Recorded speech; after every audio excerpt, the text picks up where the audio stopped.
જય શ્રી કૃષ્ણ, જેનીસ કિચનમાં આપનું સ્વાગત છે।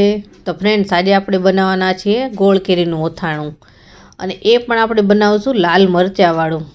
સૂકા લાલ મરચાં નાખેલું ગોળ કેરીનું અથાણું હોય તો ખૂબ જ ટેસ્ટી બને છે। તો જો તમારે પણ આ રીતનું ગોળ કેરીનું અથાણું શીખવું હોય તો મારી પૂરી રેસીપી જરૂર જોજો।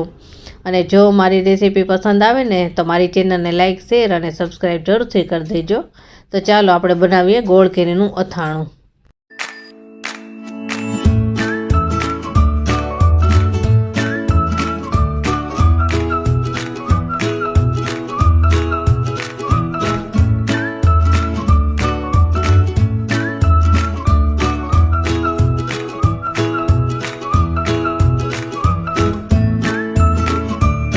ગોળ કેરીનું અથાણું બનાવવા માટે મેં આ 1 કિલો કેરી લીધી છે, અને આ રાજાપુરી કેરી છે।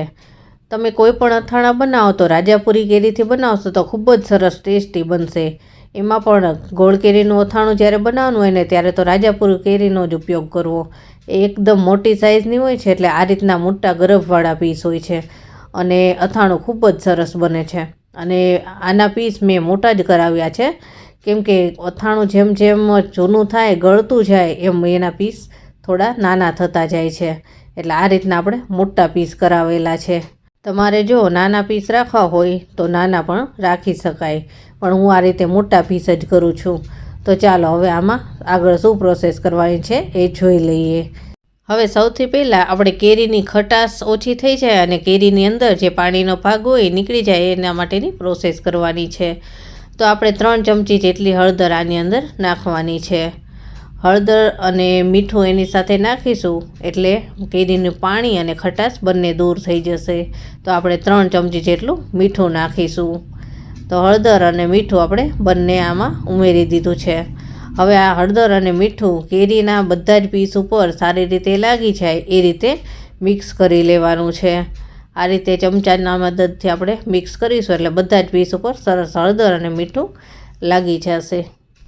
હળદર અને મીઠું કેરી સાથે સરસ રીતે મિક્સ થઈ ગયું છે।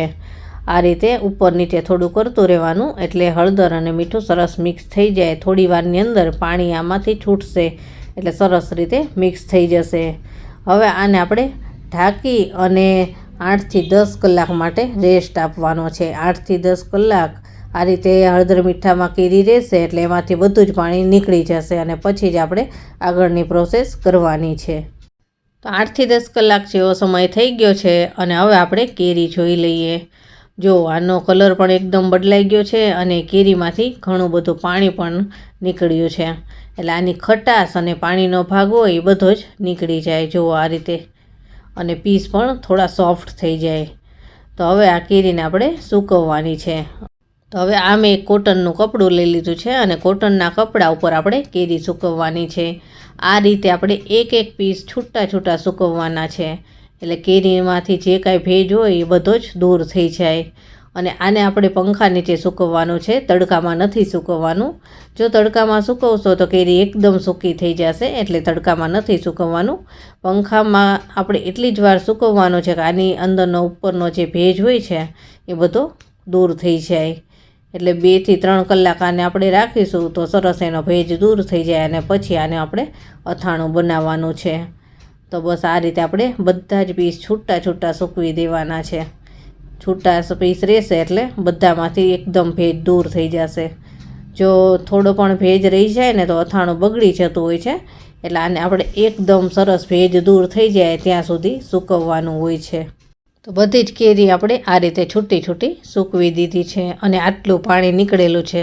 આ પાણીનો પણ આપણે બીજા અથાણા બનાવવામાં ઉપયોગ કરી શકીએ। તો હવે આને આપણે પંખા નીચે 2 થી 3 કલાક સુધી સૂકવી લઈશું, જ્યાં સુધી એનો ભેજ દૂર ન થાય ત્યાં સુધી આને આપણે રહેવા દેવાનું છે। પછી જ આગળની પ્રોસેસ આપણે કરીશું। તો 2 કલાક જેવો સમય થયો અને કેરીમાંથી બધો જ ભેજ દૂર થઈ ગયો છે। જો આ રીતે એકદમ કોરી થઈ જાય, અને મેં કેરી ભેગી કરી લીધી છે। હવે આને આપણે મસાલો તૈયાર કરવાનો છે, એટલે આપણે એની તૈયારી કરીએ। અથાણાનો મસાલો બનાવવા માટે આપણે તેલ ગરમ મૂકી દીધું છે। આ મેં સિંગ તેલ લીધેલું છે। સિંગ તેલમાં જ ગોળ કેરીનું અથાણું એકદમ સરસ બનતું હોય છે, એટલે મેં સિંગ તેલ લીધું છે અને વજનમાં 300 ગ્રામ છે. જો તમને વધારે તેલ ફાવતું હોય તો તમે વધારે પણ તેલ એડ કરી શકો, પણ હું મીડિયમ તેલ જ નાખું છું, કેમ કે મીડિયમ હોય તેલ અથાણામાં તો સારું લાગે છે. તેલ ગરમ થાય ત્યાં સુધીમાં આપણે બીજી વસ્તુ જોઈ લઈએ. તો આ મેં 300 ગ્રામ ગોળ લીધો છે. 300 ગ્રામ આપણે ગોળ એડ કરવાનો છે. અને તમને જો વધારે એકદમ ગળપણવાળું અથાણું ફાવતું હોય તો વધારે ગોળ પણ એડ કરી શકાય, પણ હું ખાટું મીઠું થાય એ રીતનું બનાવું છું. હવે આ મેં 6 થી 7 નંગ સૂકા લાલ મરચાં લીધા છે અને રેશમ પટ્ટો મરચાં આવે છે એ છે, મીડિયમ તીખા હોય એવા. આ અથાણાની અંદર જો તમે આવા સૂકા લાલ મરચાં એડ કરશો ને તો એ ખાવાની ખૂબ જ મજા આવશે. જ્યારે અથાણાના રસામાં એકદમ સોફ્ટ થઈ જાય ને તો બહુ ટેસ્ટી બને છે. એટલે ગોળ કેરીનું અથાણું જો તમે બનાવતા હોય તો આ મરચાં જરૂરથી એડ કરજો. આ મરચાંને આપણે ડીટીયાનો ભાગ દૂર કરી અને અંદરથી બધા જ બી કાઢી લેવાના છે અને આ રીતે 2 પીસ કરવાના છે. તમને જો નાના પીસ કરવા હોય તો નાના પીસ પણ કરી શકો, પણ હું આ રીતે 2 પીસ કરું છું. અથાણામાં તમારે ખારેક એડ કરવી હોય તો ખારેક પણ એડ કરી શકાય, પણ મારા ઘરમાં ખારેક કોઈને નથી ફાવતી એટલે નથી એડ કરતી. હું આ રીતે ખાલી સૂકા લાલ મરચાં જ એડ કરું છું. તમારે એડ કરવી હોય તો તમે એડ કરી શકો છો. તો આ રીતે બધા જ મરચાંને બી કાઢી અને ટુકડા કરી લેવાના છે. તો બધા જ મરચાંના આ રીતે આપણે બી કાઢી અને પીસ કરી લીધા છે. અને હવે મસાલો તૈયાર કરીએ. અથાણાનો મસાલો બનાવવા માટે હું આ તૈયાર પેકેટ આવે છે મસાલાનું એ જ ઉપયોગ કરું છું. આ મસાલાથી અથાણું એકદમ ટેસ્ટી બને છે અને એકદમ બધા જ મસાલા એકદમ પરફેક્ટ માપમાં હોય છે, એટલે કોઈ પણ ઝંઝટ વગર આ અથાણું સરસ રીતે બની જાય છે. તમારે જો છૂટા મસાલા વાપરવા હોય તો એ પણ વાપરી શકાય. તો તેલ ગરમ થઈ અને એને આપણે ઠંડુ પણ કરી લીધું છે. જો આ તેલ આપણે નોર્મલ ઠંડુ થઈ ગયેલું છે, તો હવે એની અંદર આપણે આખું પેકેટ મસાલાનું એડ કરી દેવાનું છે. તેલ ગરમ ના હોવું જોઈએ, નોર્મલ ઠંડુ પડી ગયું હોય ને એ રીતનું હોવું જોઈએ. અને સાથે હવે બધો જ ગોળ આપણે એડ કરી દેવાનો છે. ગોળ તમને વધારે ફાવતો હોય તો વધારે એડ કરી શકાય. તો હવે આ બધોય આપણે મસાલો અને ગોળ એકદમ સરસ રીતે મિક્સ કરી લેવાનું છે. તેલ, ગોળ અને મસાલો આ એકદમ 1 કિલો અથાણા માટે એકદમ પરફેક્ટ છે આટલું માપ.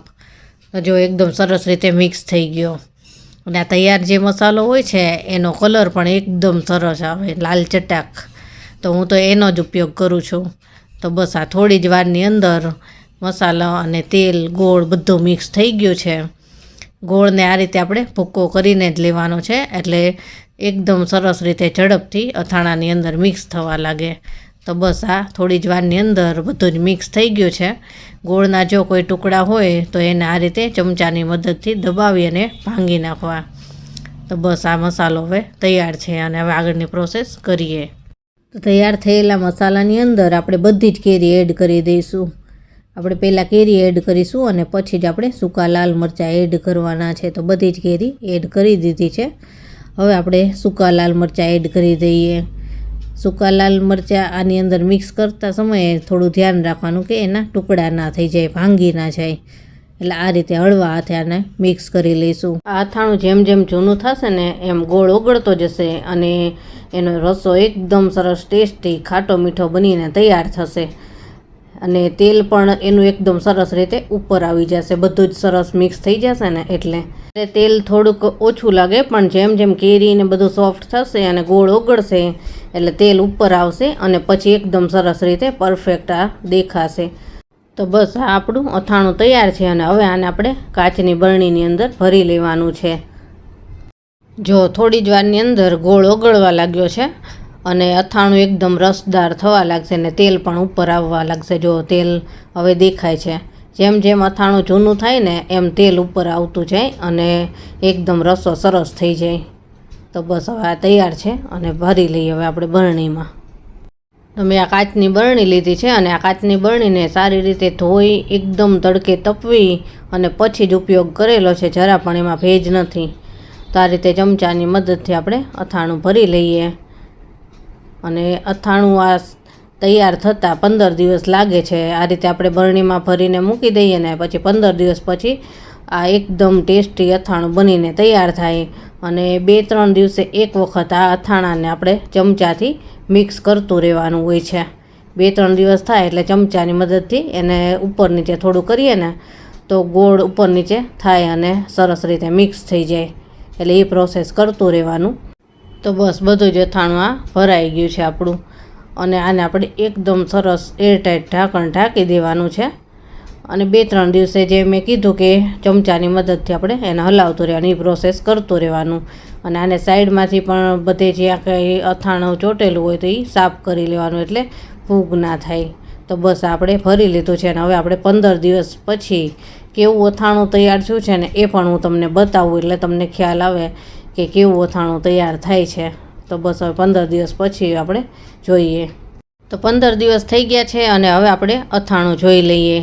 જો તેલ ઉપર આવી ગયું છે એકદમ, અને સરસ અથાણું બનીને તૈયાર છે. આ રીતે આપણે ચમચાથી થોડું ઉપર નીચે કરીશું. જો તેલ પણ એકદમ સરસ પરફેક્ટ થઈ ગયું છે, અને મરચાં જો એકદમ સોફ્ટ થઈ ગયા હોય. અને હજી જેમ જેમ આ અથાણું જૂનું થશે ને એમ કેરી અને મરચાં એકદમ સરસ સોફ્ટ થતા જાય અને અથાણું ખાવાની વધારે મજા આવે. આ જેમ દિવસ જશે ને એમ કેરી સાવ પોચી થઈ જશે. તો આને આપણે પ્લેટમાં લઈને પણ તમને બતાવું. આનો જે રસો બને ને એ એકદમ ટેસ્ટી ખાટો મીઠો બને. અને આની અંદર જે મરચાં એકદમ રસામાં પલળેલા હોય ને એ બહુ જ ટેસ્ટી લાગે છે. એટલે આ રીતે થોડા મરચાં જરૂર નાખવા. તો બસ હવે આપણું અથાણું તૈયાર છે. અને આ અથાણું તમે 2 વર્ષ સુધી ફ્રીજની બહાર સ્ટોર કરી શકો છો. અને ફ્રીજમાં રાખો તો 3-1 વર્ષ સુધી આ અથાણાને કાંઈ પણ નથી થતું હતું, એકદમ સરસ જ રહેતું હોય છે. તો કેવી લાગી તમને મારા ગોળ કેરીના અથાણાની રેસીપી મને કમેન્ટમાં જરૂર જણાવજો. અને જો તમને મારી રેસીપી પસંદ આવી હોય ને તો મારી ચેનલને લાઇક, શેર અને સબસ્ક્રાઈબ જરૂરથી કરી દેજો. તો ફરી મળીશું નવી રેસીપી સાથે. ત્યાં સુધી બધાને જય શ્રી કૃષ્ણ.